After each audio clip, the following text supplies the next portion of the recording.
Every major financial order ends the same way: too much debt, too much inequality, and too little trust. The real question is not whether change is coming, it is whether you will recognize it before it arrives. A world financial order is not a secret group or a single event, it is simply the set of rules that decides which currency dominates, who controls credit, how trade is settled, who absorbs the losses when things break. History shows us clear examples. The British pound dominated the world in the 1800s after two world wars and overwhelming debt. That system collapsed. After the 1944, the US dollar took over under the Bretton Woods system. Gold-backed trust, America-backed stability. But every financial order has a lifespan, and no system survives unlimited debt. Look at the signs appearing globally. Government debt levels are at historic highs. Central banks have created vast amounts of money since 2008. Trust in institutions is falling. We also see countries trading outside the US dollar, central banks buying gold again, new payment systems being tested,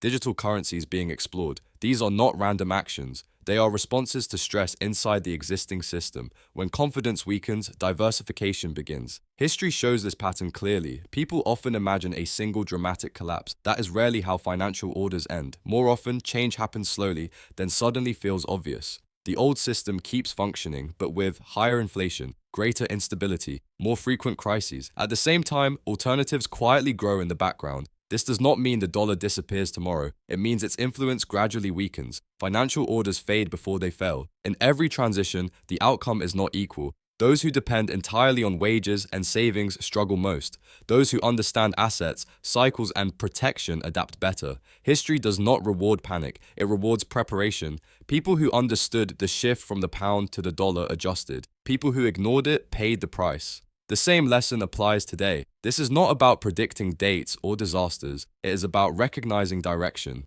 When systems rely on constant debt expansion, change becomes inevitable. You do not need to control the system. You need to understand where you stand within it. Awareness is not fear, it is leverage. Every financial order tells people the same story at the end. This time is different. It never is. The people who thrive are not the ones who deny change. They are the ones who see it early. Understand money, see the system, take control.